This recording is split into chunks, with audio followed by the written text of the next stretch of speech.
Good morning student. Gopi Shyam inter college के YouTube channel पर आप सभी का स्वागत है। आज हम पढ़ने जा रहे हैं पुनर्योगी डीएनए तकनीक में आवश्यक पदार्थ या साधन।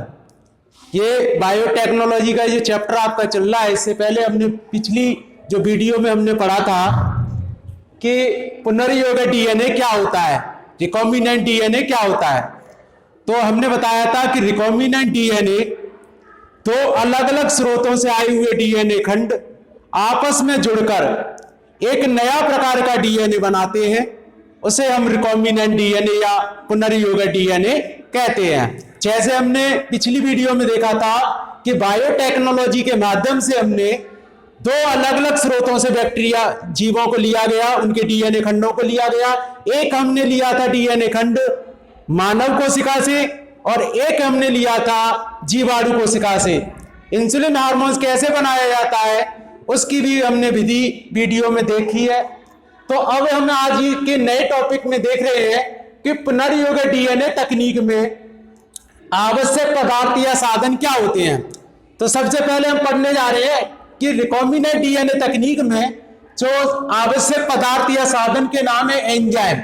एंजाइम बायोटेक्नोलॉजी में या रिकॉम्बिनेंट डीएनए तकनीक में किस तरीके से प्रयोग किए जाते हैं, किस तरीके से कार्यरत होते हैं।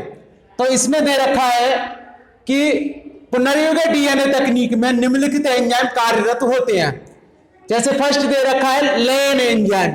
ये एंजाइम क्या होते हैं? ये कोशिका भित्ति का लयन करते हैं जिससे डीएनए प्राप्त करने में सहायता मिलती है। अगर हम देखें तो एग्जाम्पल के बैक्टीरिया का एग्जाम्पल यहां पर दे रखा है आपको। लयन एंजाइम का मतलब होता है कि किसी भी बैक्टीरिया की कोशिका भित्ति को नष्ट करना। उसको नष्ट करने के लिए हमारे पास कुछ ऐसे एंजाइम होते हैं जो बैक्टीरिया की कोशिका भित्ति को नष्ट कर देते हैं। जैसे बैक्टीरिया की जो कोशिका भित्ति होती है सेल वॉल, ये पेप्टिडोग्लाइकॉन की बनी होती है। ये एक तरह की प्रोटीन होती है जो इसके बाहर का जो आवरण बनाती है वो दृढ़ एवं कठोर आवरण बनाती है, जिससे बैक्टीरिया को प्रोटेक्शन देने का काम करती है, एक सुरक्षा कवच का काम करती है। सेल वॉल को नष्ट करने के लिए यानी उसका लयन करने के लिए एक एंजाइम होता है जिसका नाम है लाइसोजाइम एंजाइम।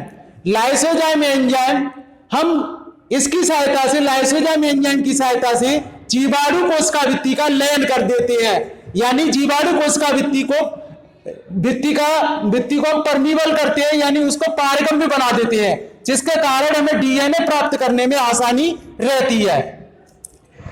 बैक्टीरिया की कोशिका में मैंने पिछले वीडियो में बताया था कि कुछ बैक्टीरिया की कोशिकाएं ऐसी होती हैं जिनमें दो प्रकार के डीएनए होते हैं। एक होता है जो वृत्ताकार डीएनए होता है जिसे हम प्लाज्मिड डीएनए या वेक्टर डीएनए कहते हैं, और दूसरा जो होता है क्रोमोसोमल डीएनए होता है जिसे हम गुणसूत्री डीएनए कहते हैं। इसमें हमने प्लाज्मिड डीएनए का प्रयोग किया था बायोटेक्नोलॉजी के माध्यम से इंसुलिन हार्मोन्स को बनाने के लिए। अब हम ये देखेंगे कि जीवाणु कोशिका भित्ति के अलावा कुछ और भी ऐसे एंजाइम होते हैं जो कोशिका भित्ति को नष्ट करने का काम करते हैं। अगर हम प्लांट की बात करें तो प्लांट के अंदर पादप कोशिका जो होती है उसमें भी कोशिका भित्ति पाई जाती है। अगर पादप कोशिका भित्ति की बात करेंगे हम तो पादप कोशिका भित्ति का लयन करने के लिए भी एक एंजाइम होता है जिसका नाम होता है सेलुलेज एंजाइम। सेलुलेज एंजाइम, ये एंजाइम सेलुलोज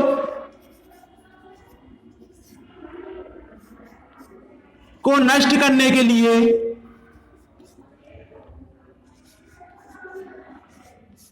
प्रयोग में लाया जाता है। यानी पादप की जो कोशिका भित्ति होती है वो सेलुलोज की बनी होती है और इस सेलुलोज एंजाइम की सहायता से इसको नष्ट किया जाता है।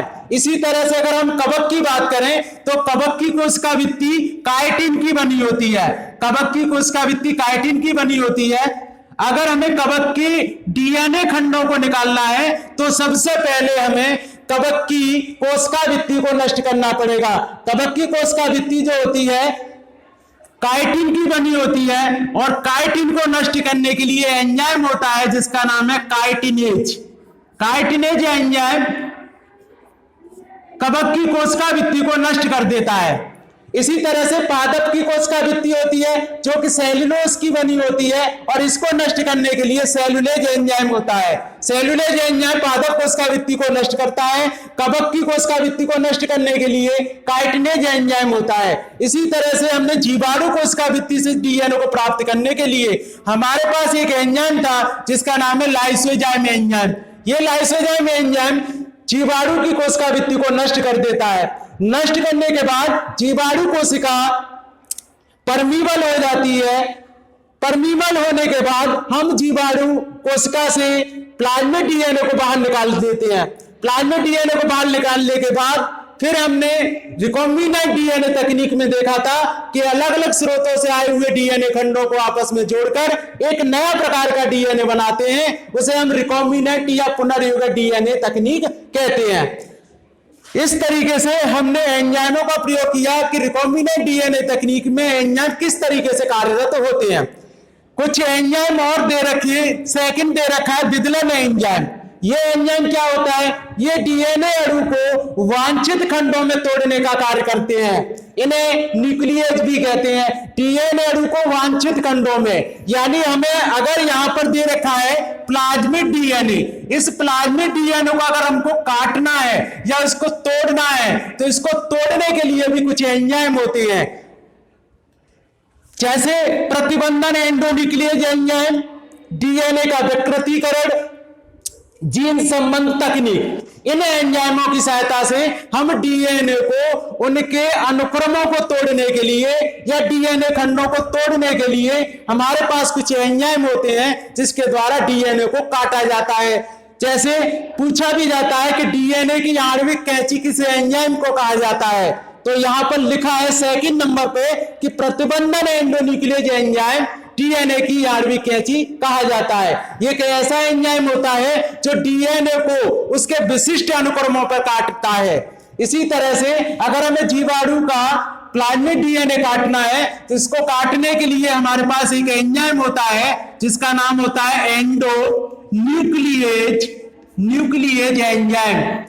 ये एंजाइम डीएनए को उसके विशिष्ट खंडों पर काट देता है, जिससे हमें एक नया प्रकार का डीएनए या वाहक डीएनए बनाने के लिए हमारे पास एंजाइमों की सहायता से हम बायोटेक्नोलॉजी का प्रयोग करके नए नए डीएनए बनाते हैं और डीएनए खंडों को काटने का कार्य करते हैं। अब हम अगली नेक्स्ट वीडियो में देखेंगे कि न्यूक्लियेज एंजाइम 3 प्रकार के होते हैं।